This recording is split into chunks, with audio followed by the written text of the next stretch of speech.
Cet épisode est commandité par Long & McQuaid Vaudreuil-Dorion. Vaste gamme d'instruments en ligne et en magasin.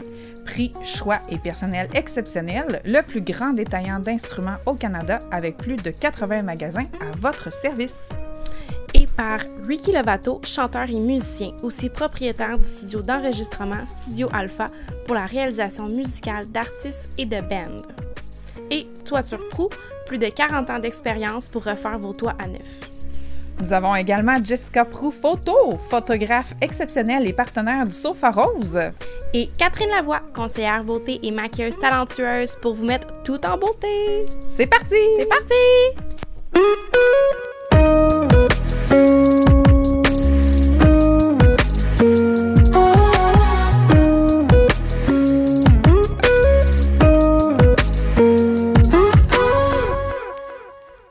Catherine et moi sommes heureuses de vous présenter notre toute première édition de la retraite Bel et bien dans ma peau. Le 20 avril 2024, vous pourrez passer une journée entre femmes dans laquelle nous recevrons Mélissa Laroche. Yoga, méditation, atelier sur les saisons intérieures du cycle féminin, soins de la peau, atelier sur le body positive et une introduction à la photothérapie sera au rendez-vous. C'est la journée idéale pour reconnecter avec ton corps, ton mental et pour en ressortir zen. Pour plus d'informations, allez dans la description de l'épisode ou écris-nous. Inscription dès maintenant. Bon épisode! Allô les filles! Allô! Allô Mélissa! Salut! Je suis vraiment contente que tu aies accepté notre invitation sur le podcast. Merci de m'avoir invitée. Ben, ça me fait plaisir. Pour t'introduire un petit peu, tu es ostéopathe spécialisée en santé féminine et tu fais tout plein d'autres choses. Fait que parle-nous-en. Qu'est-ce que tu fais? T'es qui? Tout ça. Oui, la grande question. Qu'est-ce que tu fais? Donc, d'abord, je suis Mélissa, femme de 44 ans, mère de 2 jeunes adultes. Et puis, oui, présentement, je suis ostéopathe, enseignante de yoga, future doula. Entre autres, oui, effectivement. Donc, malgré mon âge, ça fait pas très longtemps que je suis sortie de l'école parce qu'en fait, je suis retournée aux études à 36 ans dans le but de faire ces grandes études-là en ostéopathie qui m'auront pris 7 ans. Oui, c'est des grosses études. Oui, tout à fait. Donc, j'ai laissé le travail que je faisais avant, que j'adorais. Soit dit en passant, j'étais technicienne en travail social avec les adolescents, spécialisée en toxicomanie. Mais moi, dans ma tête, j'ai pas assez d'une vie pour faire tout ce que je veux faire. Donc, je m'étais dit qu'un jour, je retournerais aux études. Puis, ça a été à 36 ans. Puis pourquoi l'ostéopathie? J'ai toujours adoré l'ostéopathie sur mon corps. Et puis, le besoin d'être en contact avec le corps, parce que là, j'étais surtout en contact avec les idées des personnes, en discussion, mais je savais qu'à travers le corps, on pouvait aller chercher autre chose, encore plus. Donc, j'avais déjà fait avant des études en réflexologie intégrale. Ça faisait 17 ans que j'intégrais ça à ma pratique. Puis, je me suis dit, j'ai envie de pousser plus loin. Donc, je vais aller en ostéopathie. Mais c'est ça, le saut était quand même monumental. C'était un choix familial et pas seulement personnel parce que ça reste que c'est en tant que famille, il faut accepter qu'une personne dans la famille retourne aux études. C'est quand même gros. Merci à mon mari. Je le remercie toujours très fort. Oui. Ah. Je trouve ça cool que tu as fait comme « OK, go, je m'en vais étudier. » Puis que tu t'es lancée là-dedans. Il y a tellement de monde qui dit « Ah, je pourrais bien aller faire ça. » Puis ils le font pas. C'est tellement beau, de choisir, même à 36 ans. Souvent, on est établi, tout ça. Oui, absolument. J'ai 36 ans présentement, donc on a toutes nos petites affaires, maman, tout ça. Puis de sauter le pas, puis de dire « Bon, mais moi, je fais un changement de carrière. » Puis tout qu'un, parce que c'est ça demande beaucoup d'études de faire être ostéopathe. Fait que c'est beau de... Tu sais, ça montre au public et à tout le monde à quel point c'est possible, peu importe ton âge, de retourner aux études pour faire ce que tu as envie de faire. Exactement, puis c'était pas juste 1 an, là, c'est 7 ans. Pour vrai, félicitations. Je sais que tu as eu ton diplôme il y a pas si longtemps que ça. Exactement, oui. Puis j'ai eu la chance de le photographier, ton diplôme encadré. Encadré, oui. Oui. Fait que, pour vrai, chapeau. Puis, tu sais, tu as raison de dire, quand on est établi, c'est quand même quelque chose que j'ai vécu, de dire, ben là, j'étais à un moment dans ma carrière où est-ce que je commençais à être reconnue dans ce que je faisais, j'étais invitée dans des comités, je faisais, c'est ça, j'avais vraiment ma place d'établi, puis de dire, ben OK, je recommence. Oui, c'est ça. Ouais. D'être à l'aise, là, à un moment donné, de dire, ah, ben les autres femmes de mon âge sont pas au début de leur carrière, là, comme moi, mais oui, j'ai accepté d'être de retour dans un retour de carrière. Ouais. Puis toi, Mélissa, tu es spécialisée dans la santé féminine. Et c'est quoi la différence entre une ostéopathe généraliste et celles qui sont spécialisées en santé féminine? Oui, mais d'abord, en ostéopathie, les spécialisations en tant que telles n'existent pas. C'est plus comme des champs d'intérêt qu'on va développer. Donc, l'ostéopathie générale, c'est quelque chose qu'on va tous développer, tous et toutes développer. Puis après ça, bien, selon nos champs d'intérêt, on va aller chercher des cours et des formations post-graduées qui vont nous permettre d'entrer plus en profondeur à ce niveau-là. Donc, moi, c'était la santé féminine qui m'intéressait depuis le début. Il a fallu que j'attende 4 ans dans mes études avant qu'on rentre vraiment dans le cœur de la santé féminine. Fait que j'ai trouvé ça, quand est-ce qu'on y arrive, là? Puis là, après ça, bien, quand je suis arrivée en 4e année puis que j'ai fini mon cours d'obstétrique gynéco, j'étais allée voir ma prof puis j'ai dit, c'est tout? Et elle m'a dit, oui, tout seul, ça va se continuer en postgrade. Alors, d'accord. Fait que depuis que j'ai terminé mes études premier cycle, ben là, je fais des études postgrade. J'ai fait mon mémoire en santé féminine aussi, donc j'ai fait beaucoup, beaucoup de recherches. Fait que c'est de cette façon-là que ça va se distinguer. En fait, tous les ostéopathes seraient en mesure de prendre en charge une personne qui a des problématiques X ou une femme qui est enceinte. Mais c'est sûr qu'en consultant quelqu'un qui est allé chercher, se peaufiner vraiment, ben on va aller chercher des outils supplémentaires. Moi, je le compare toujours avec un sportif. Un sportif qui vient me voir, je vais être capable de l'aider, mais pas autant qu'une de mes collègues qui, elle, son champ d'intérêt est le sportif. Oui, c'est ça. Oui, exactement. OK. Puis, tu sais, mettons, quand on parle d'ostéopathie, santé féminine, c'est quoi que ça regarde? Je sais pas si tu comprends un peu ma question. Oui, tout à fait. En fait, moi, je dis que je me spécialise pour les femmes de la ménarche à la ménopause. Donc, la ménarche, c'est les premières menstruations. Et puis, jusqu'à la ménopause, donc la plupart, on sait ce que c'est la ménopause, en passant par la grossesse. Donc, on va pouvoir adresser tout ce qui est les fameux maux de ventre qui viennent avec les menstruations. On va pouvoir aider les femmes qui sont en processus de fertilité. On va être un outil supplémentaire parce que la santé, c'est très multifactoriel. Donc, on vient ajouter à tout ça. Puis, on va aider justement la femme qui est enceinte, donc à libérer bien souvent des tensions, là, comme les fameuses sciatiques ou « j'ai bien mal dans le bas du ventre » ou le postpartum aussi. Donc, c'est tout ça qu'on va aborder pratiquement en santé féminine. OK. C'est vraiment intéressant. Puis tu sais, mettons, post-accouchement, tu sais, un accouchement qui a été difficile, une césarienne, la femme qui a été déchirée d'en avant en arrière, est-ce que c'est quelque chose que tu peux aller travailler? Bien, en fait, là où est-ce qu'on va travailler en cogestion, qu'on appelle, c'est d'aller avec nos partenaires avec qui on peut travailler. Moi, en ostéopathie, je vais adresser comment le bassin se remet de tout ça, comment les muscles se remettent après tout ça. Je peux aller travailler la cicatrice de césarienne, entre autres. Mais tout ce qui est vraiment plancher pelvien, rééducation, qui va demander plus une vision interne, ça va vraiment être les physiothérapeutes en rééducation périnéale et pelvienne qui vont le faire. Donc, moi, je vais être en cogestion avec eux, de dire, bien, je m'occupe du grand tout, du grand bassin, puis je vais travailler avec des physios qui, eux, dans le fond, vont pouvoir aller à l'interne. OK, cool. Puis, est-ce que tu fais des petits bébés une fois qu'ils viennent au monde? Oui, absolument. Okay. Donc, aussi en pédiatrie.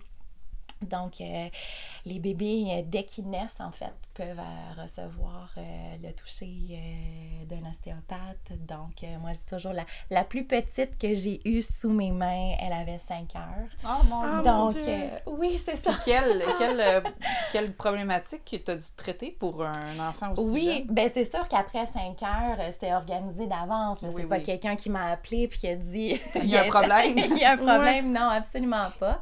On savait que c'était une naissance par césarienne.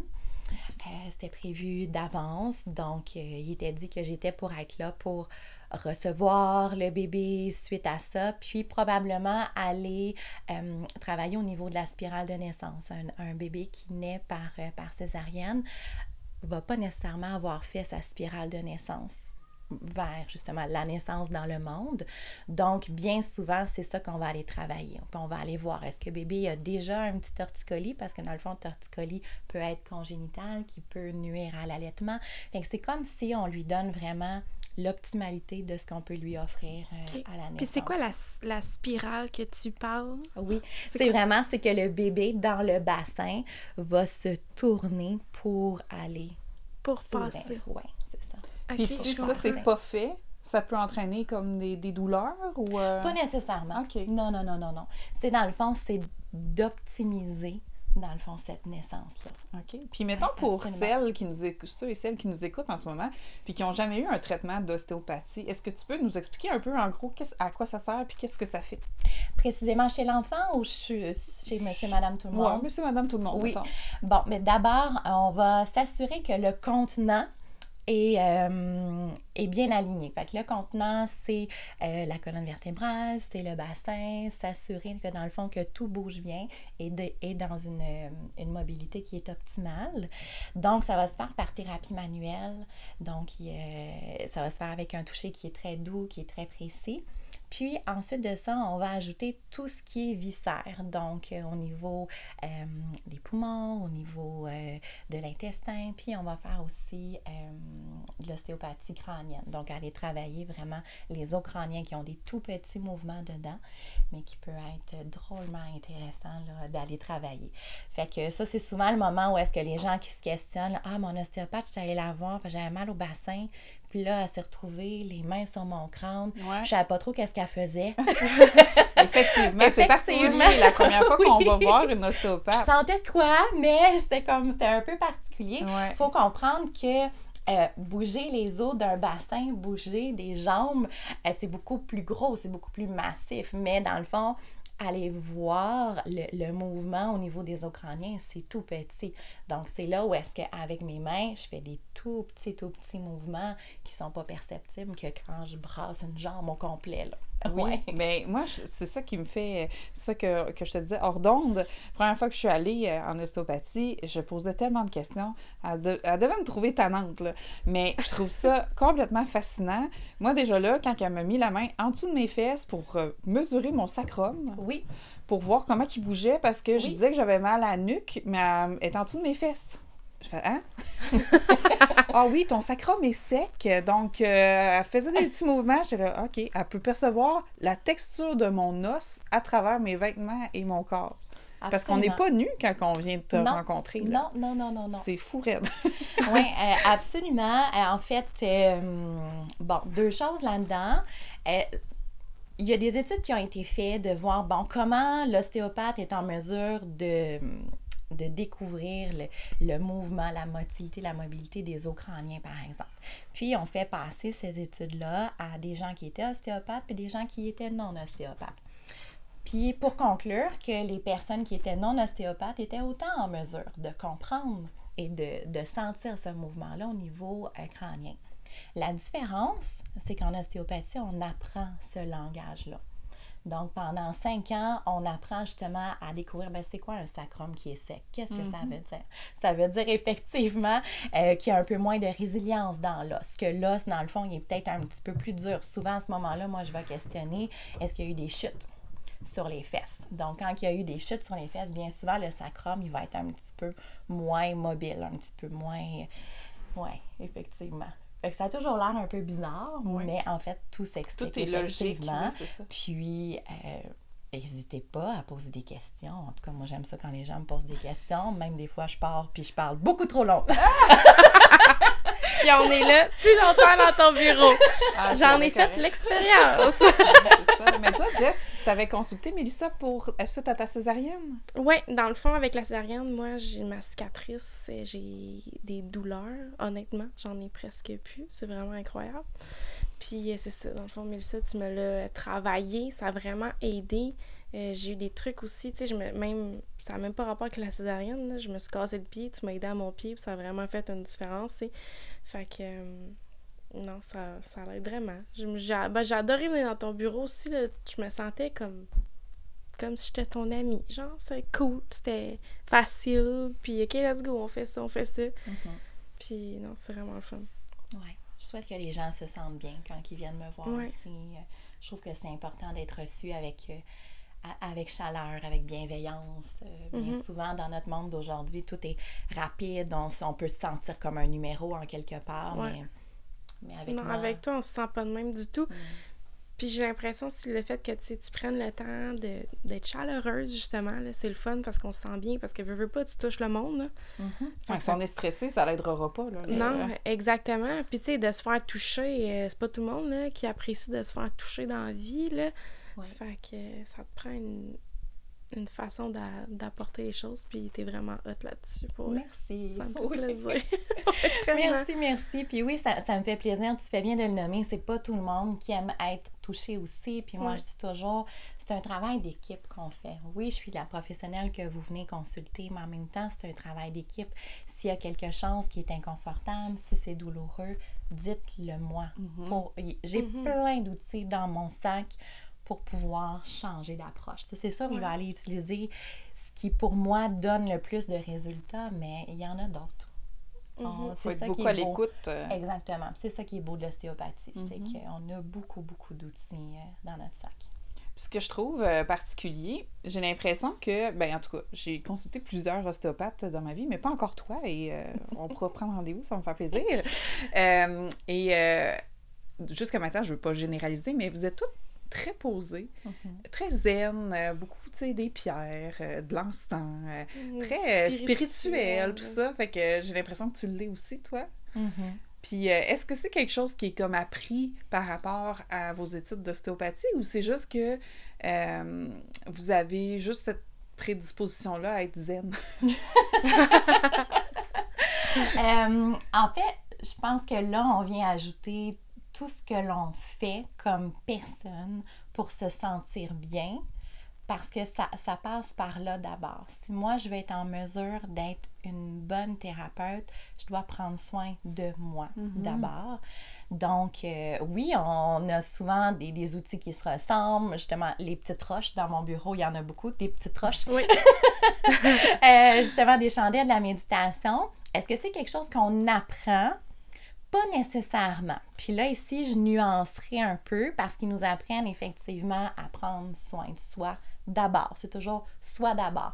Donc, si je suis dans une posture un peu tout croche pour réussir à aller toucher le sacrum, j'arriverai pas à bien sentir le sacrum. Puis, vu que je suis pas bien dans mon corps, ça va avoir un impact sur ce que je vais faire à ce moment-là. Fait que toujours, moi d'abord, dans ma posture.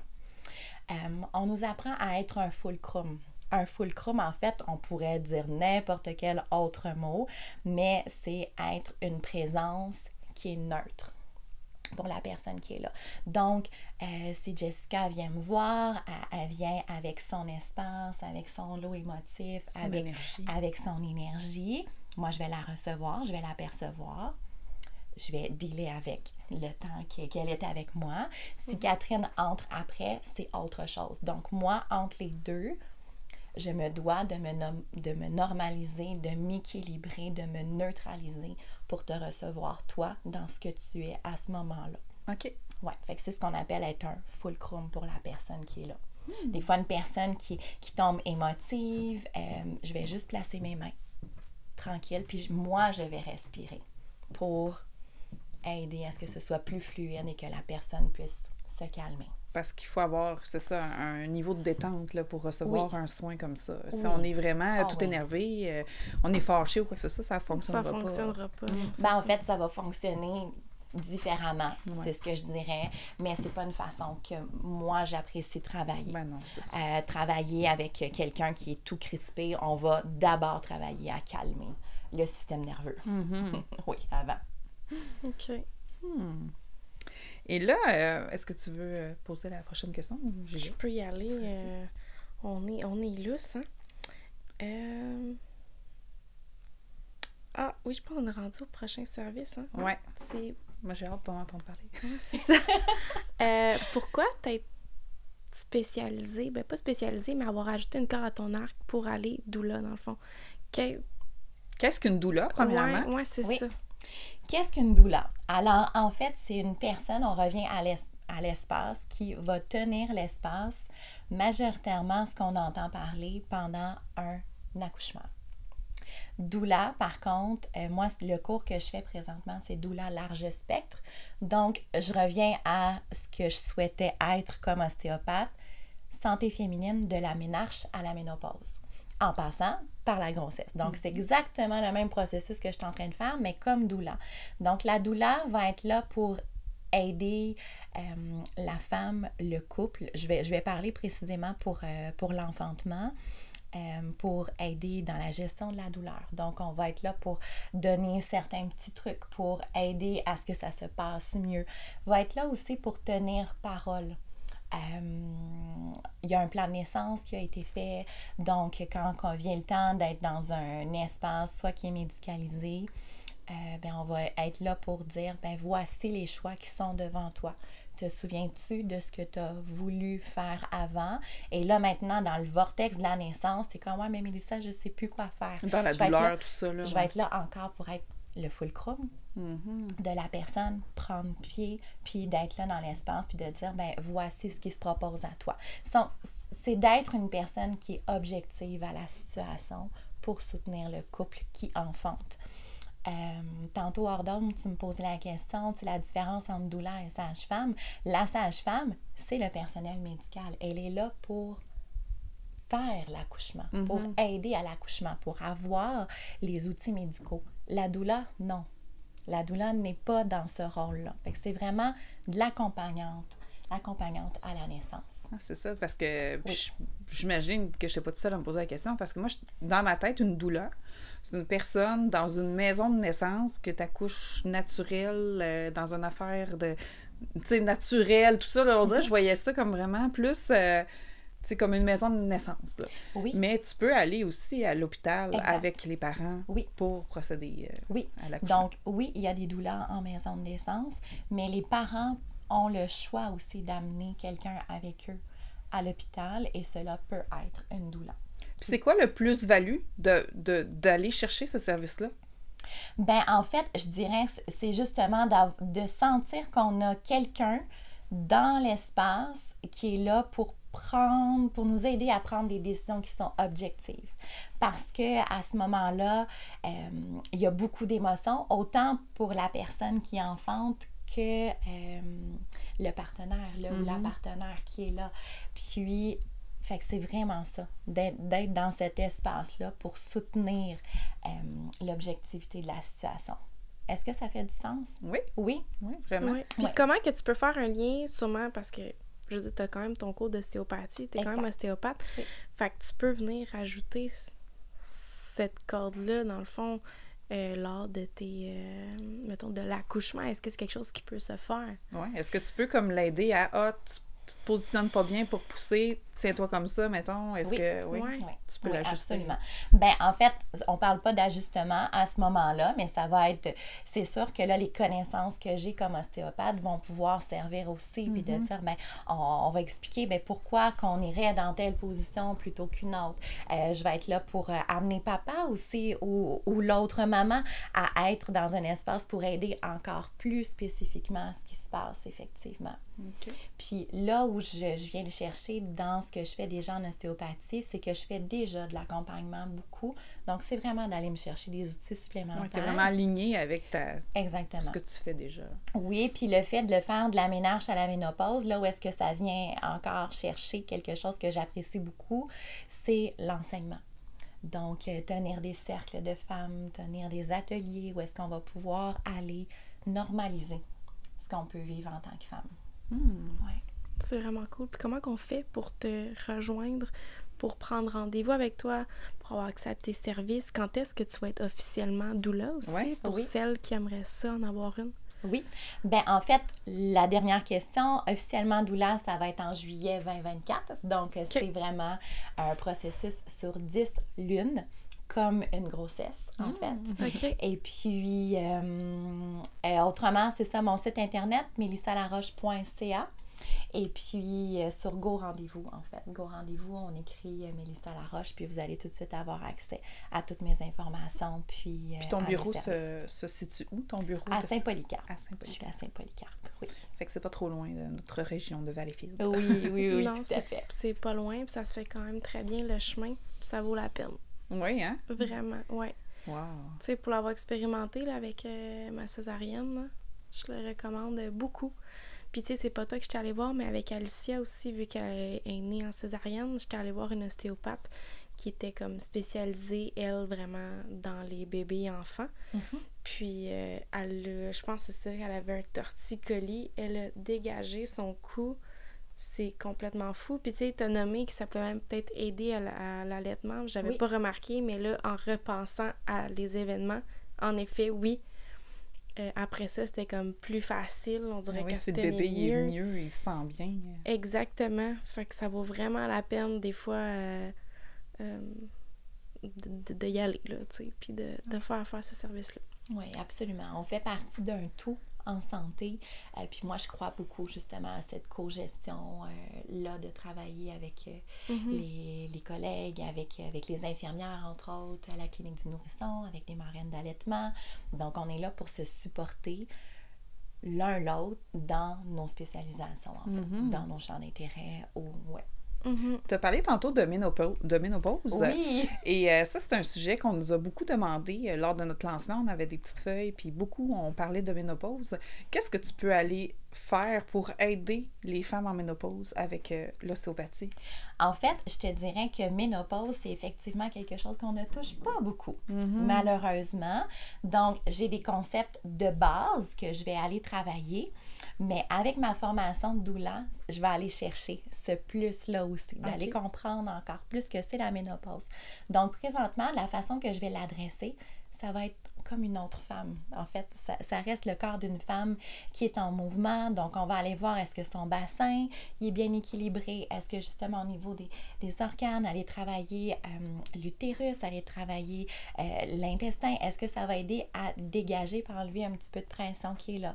On va aller travailler au niveau du système nerveux pour justement aider, là, on tombe là, dans un processus vraiment, le système nerveux sympathique, parasympathique, qui peut aider, entre autres, pour mieux dormir, pour avoir moins de chaleur.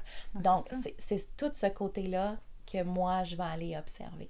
Parce qu'il y a un gros de la ménopause que c'est hormonal, mais là, ce que j'entends, c'est qu'il y a une grosse partie physique, mais qu'on ne sait pas exactement, tu sais, qu'on ne pouvait pas se douter que finalement, par des processus physiques, on peut adoucir ce processus-là. Oui, exactement. D'aller normaliser la vague hormonale si le contenant, comme je le disais tantôt, les os, les organes sont bien mobiles, ça va favoriser à ce que, dans le fond, les hormones puissent être optimisées aussi. T'sais, on ne viendra pas créer de l'estrogène, on ne viendra pas créer de la progestérone, là, vraiment pas.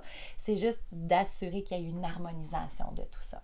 Ben moi, je pense que déjà là, en mentionnant le fait que tu pourrais aider à avoir moins de chaleur, moi, je suis pas encore en ménopause, là. Je suis trop jeune pour ça encore. Mais pour toutes celles, tu sais, c'est tout le temps ça qu'on entend. J'ai chaud la nuit, je suis tout mouillée, j'ai tellement chaud. Oui. Déjà là, juste par le fait que tu viens de dire que tu pourrais peut-être aider avec ça, ben d'après moi, tu vas avoir beaucoup de clientes qui vont venir chez toi juste pour aider avec ces chaleurs-là. Oui, absolument. Puis là-dessus, ben je trouve ça important de rajouter que ménopause, comme tout le reste, c'est multifactoriel, je l'ai dit aussi tout à l'heure. Donc, ce n'est pas que l'ostéopathie qui va aider. Puis c'est là-dessus aussi où est-ce que moi, je travaille beaucoup dans l'enseignement des saines habitudes de vie. Donc, il va y avoir l'alimentation qui va avoir un impact très grand. On le dit durant toute la vie, mais rendu à la ménopause, c'est ultra important et ça peut vraiment aider au sommeil, entre autres. Donc, je vais beaucoup être là-dedans. Fait que oui, vous venez me voir, j'aide votre corps à se normaliser, à s'harmoniser, mais à la maison, ce serait peut-être bien de faire tel changement. Puis j'imagine que tu les donnes, ces trucs-là aussi. Oui. Bon, ben tu pourrais arrêter absolument. de manger telle affaire. Puis, Oui, absolument. Puis encore là, comme je disais tout à l'heure, si je me rends compte qu'on a besoin de plus, ben je vais référer à un nutritionniste. Je vais référer à un coach en entraînement. Je vais aller dans mon réseau pour aider cette belle personne-là qui vient me voir. Je prends pas tout... c'est pas tout moi, dans le fond, qui va aider. C'est d'abord la personne, puis le réseau qu'on va créer autour d'elle. Puis tu sais, je me souviens, dans ton bureau, tu m'avais déjà dit de vivre et faire ses horaires en fonction de notre cycle. Oui. Puis j'aimerais ça qu'on en reparle aussi un peu après. Oui. Mais tu sais, par rapport à la ménopause, que le cycle n'est plus stable. comme stable ou ish, parce que moi, j'ai vraiment pas un cycle stable dans la vie. Sauf que là, ça devient plus difficile. Comment est-ce que tu peux les aider, ces femmes-là, à comme, OK, tu sais, il faut que tu suives ton cycle, mais il n'y a plus de cycle vraiment, tu sais, comme...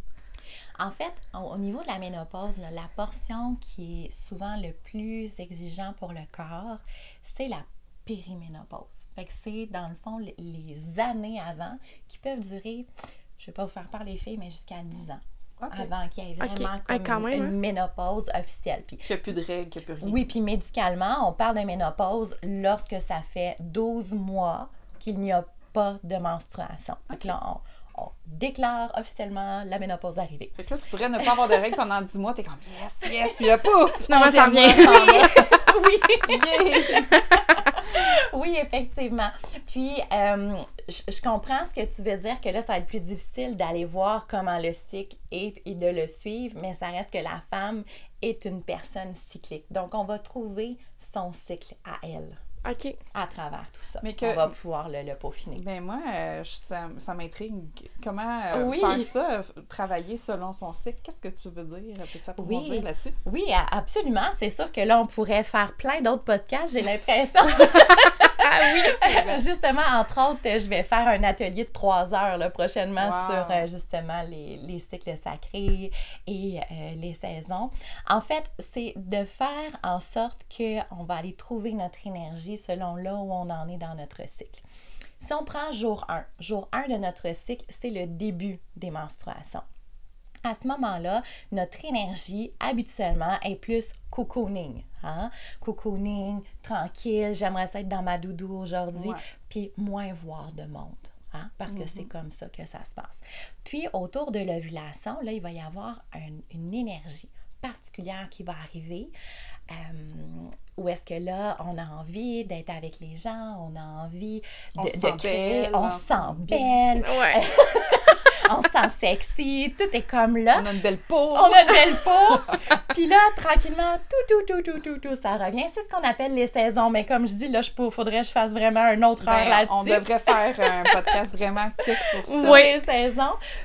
Puis là, on va tomber dans ce qu'on appelle le PMS ou les syndromes prémenstruels, puis qui, je trouve, qui ont été démonisés à travers les années. Mais de dire que la femme, elle a juste besoin de revenir tranquille dans son espace pour recommencer le cycle. Fait que ce que je discutais avec Jessica, c'est de dire, bien, quand on connaît un peu notre agenda, quand on connaît un peu notre cycle, de dire, bien, OK, mon ovulation, c'était autour de ce moment-là, ben je vais enregistrer des podcasts à ce moment-là. Je vais rencontrer des gens. Je suis en ovulation présentement. Alors, voilà. Mais que là, si vous me proposez, les filles, de revenir pour un podcast quand je le sais que je vais être vraiment dans mes menstruations, ben ça se peut que là, maintenant que je le connais, je vous dise, on va reporter ça la prochaine fois.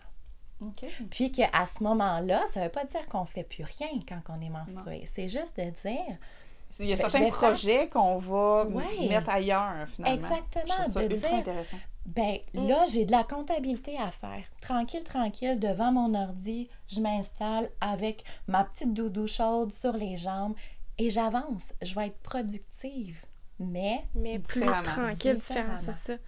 Fait que moi, c'est tout le temps le moment où je donne un boost de retouche photo. Puis, sans m'en rendre compte, c'est tout le temps ça que je faisais. Puis là, c'est comme, OK, je suis assise sur mon divan avec mon laptop et je retouche. Puis là, les gens reçoivent leurs photos. Des fois, ils rendent très tard le soir. Là. Des fois, j'écris au monde, puis 1h du matin. Mais là, je suis bien. Genre, je suis assise, là. Puis c'est comme... Oui. Fait que, Puis ça, c'est l'avantage de travailleur autonome aussi, là. C'est de pouvoir gérer son horaire, puis... Oui, absolument. Mais oui, travailleur autonome, c'est clair que c'est un avantage. Mais je pense que quand on connaît un peu tout ça, ça peut être...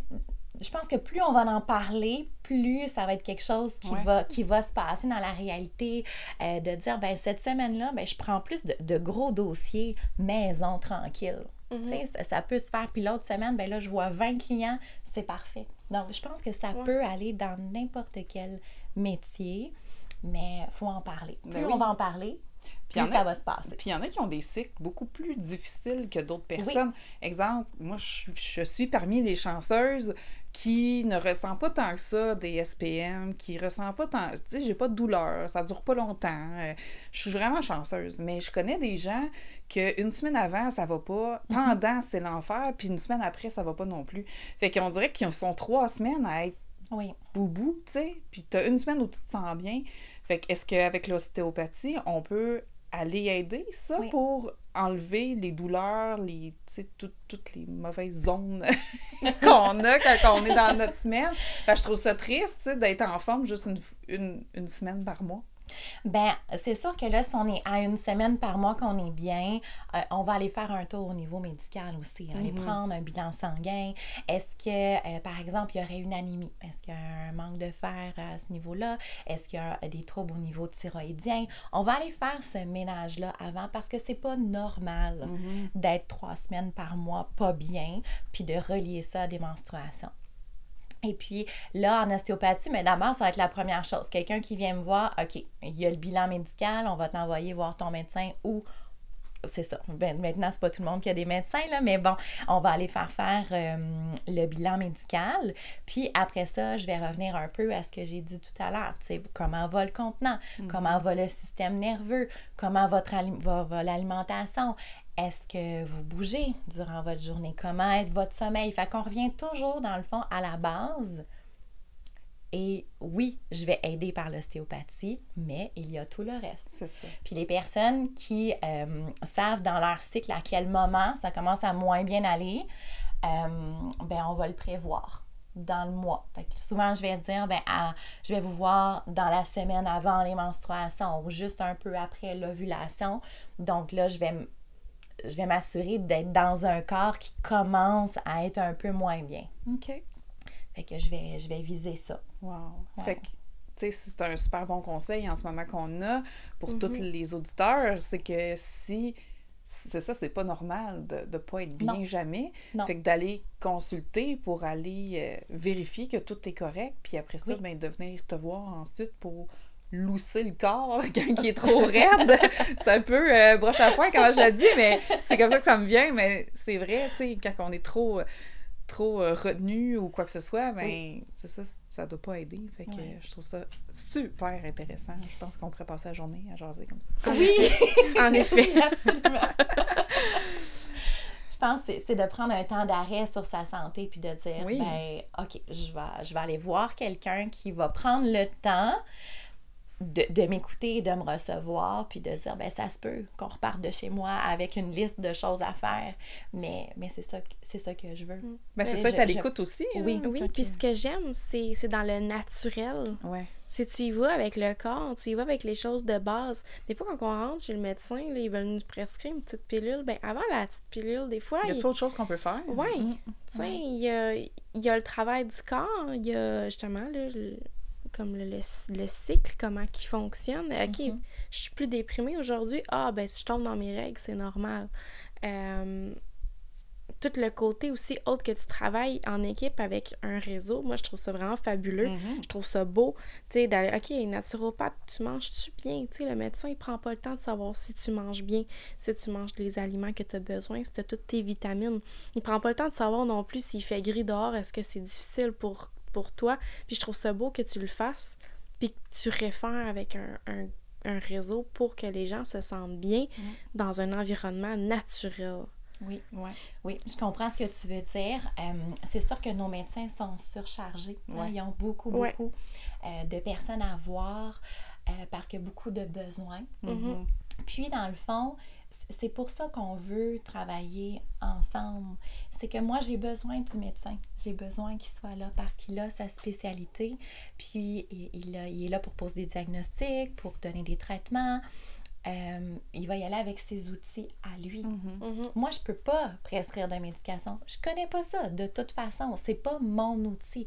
Mon outil, c'est mes mains, c'est ma connaissance du corps. Donc, le médecin, ses connaissances, c'est en lien aussi avec ce qu'il peut prescrire, avec ce qu'il connaît au niveau de la science.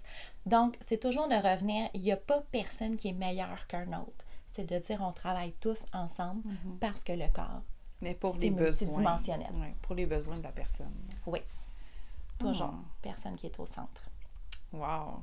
C'est vraiment super intéressant, tout ça. Puis je pense que les gens ont besoin de l'entendre, ce message-là, parce que souvent, ben justement, ils vont s'arrêter à ben je suis fatiguée, je suis déprimée, ça doit être parce que c'est mes règles, puis ils vont pas plus loin. Ou il y en a qui vont... Tu sais, qui se sentiront pas bien pendant des mois et des mois, puis qui continuent comme ça parce qu'ils se disent que ça va être passé, mais peut-être que non aussi. Fait que d'aller voir des professionnels, ça peut peut-être les outiller pour aller vers un bien-être là, supplémentaire, finalement. Oui, c'est ça. D'écouter des podcasts inspirants qui nous donnent l'information parce qu'en fait, je dis toujours, quand on n'a pas la connaissance, c'est difficile de savoir, mais qu'est-ce que je fais avec ça?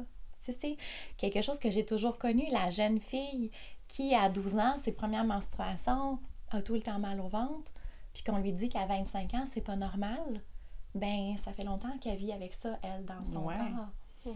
Fait que, OK, ben je savais pas que je pouvais consulter pour ça. Qu'il fallait que je le dise, que je sonne la cloche à mon médecin de dire « Non, j'ai mal au ventre, peux-tu m'aider? » Puis en tant que maman aussi, c'est intéressant de le savoir. Moi, j'ai deux jeunes femmes qui sont qui ont des menstruations, puis tu sais, je vais le savoir maintenant que si, mettons, ils viennent avoir toujours mal au ventre, d'aller consulter pour ça, parce que dans notre temps, t'as mal au ventre, endure, ça va finir par passer. Exactement. Puis là, on se faisait dire, va à l'école pareil, même si c'était difficile aussi. Puis je me souviens qu'il y avait même des filles qui en vomissaient, qui manquaient l'école, mais qui n'allaient pas nécessairement consulter. Les parents... C'était pas dit, fait que je trouve ça cool, c'est ça, pour les mamans de le savoir, puis en tant que maman d'une petite fille à devenir une femme un jour, je trouve ça très cool de le savoir. Oui, c'est ça. De les aider. Oui. Puis ça fait partie d'une de mes missions, une de mes nombreuses missions qui m'empêchent de dormir la nuit, en fait. Justement, l'apparition des ménarches, des premières menstruations, c'est vraiment quelque chose que je veux accompagner comme doula. Et en ostéopathie, dans le fond, de faire les deux. Éventuellement, je veux offrir des ateliers, dans le fond, d'IA de maman, jeune fille, pour voir comment accompagner la jeune fille à travers ses premières menstruations. Ça, c'est vraiment cool. Vraiment beaucoup, parce que ça, c'est difficile, là. Tu sais, ma petite fille de 2 ans qui me dit « Ah, maman, des bobos! » Je suis comme « Non, maman, elle n'a pas de bobos. » Ça va, tu sais? Oui. Fait que de développer là-dessus. Puis, je sais pas si ça existe encore des filles qui ne savent pas c'est quoi des règles. J'espère que non, honnêtement, aujourd'hui. Mais j'imagine qu'il y a des familles que c'est encore tabou aujourd'hui. Puis, j'espère pas, mais bon. C'est sûr que oui. C'est sûr que surtout les SPM, je pense que ça, c'est très tabou aussi. Fait que, tu sais, de normaliser le tout, puis que... C'est ça. Tu sais, le meme sur Facebook, là, qu'on dit, on lance la tablette de chocolat, puis je trouve ça, moi, terrible de voir ça. Souvent, je suis comme, c'est même pas drôle, comme... Non. Tu sais, va porter une tablette de chocolat à ta sœur, elle file pas. Non! Comme c'est beaucoup plus grand que ça, puis je pense que c'est là qu'il faut briser, effectivement, les tabous. de dire, ben si on en vient qu'à lancer la tablette de chocolat sur le mur, mais il y a probablement eu une escalade. Puis c'est pas seulement, t'es en SPM. Non, c'est ça. Non, C'est beaucoup plus large que ça, mais vous savez comme moi qu'on a des années, des décennies. Oui. Parce qu'on a tous déjà vécu au travail ou à longtemps, l'école là. que t'es de mauvaise humeur une journée, puis qu'il y en a qui disent, c'est quoi, t'es en SPM? Ah, c'est ouais. quoi, t'es dans ta semaine? Hey, Hey, ça veut pas dire ça nécessairement, tu sais. Non, c'est Non. ça. Puis on peut aussi être femme forte, puis juste dire non dans la vie à ce qu'on veut pas, puis... Puis que ça n'a pas rapport avec notre cycle. Exactement, que c'est juste nous. Qu'aujourd'hui, c'est comme ça. Puis Oui. la différence entre un homme et une femme à ce niveau-là, c'est que la femme va avoir un cycle, habituellement sur un mois. Et un homme aussi, ça a son cycle, mais sur 24 heures. Fait que si on observe l'homme, ben le matin, il est de bonne humeur, ça va bien, sur l'heure du dîner, il mange avec les amis, il papote. Puis quand il revient le soir à la maison, là, qu'est-ce qu'il a envie de faire? C'est foiré devant la télé. C'est foiré devant la télé. Fait que si c'est foiré devant la télé, on dit, ben ça, c'est les SPM de madame. C'est la même chose. Ah, ouais. Ouais. Wow. Hey, j'aime Chérie, ça! chérie, je te comprends maintenant. Mais moi, c'est sur un mois, au lieu de 24 heures. Hey, j'aime vraiment ça. Alors oui, les saisons intérieures, on pourra en reparler. Oui, bien, c'est sûr qu'on va te réinviter, Mélissa. C'était hyper intéressant. Merci de ta présence. C'était Oui, merci extraordinaire. beaucoup.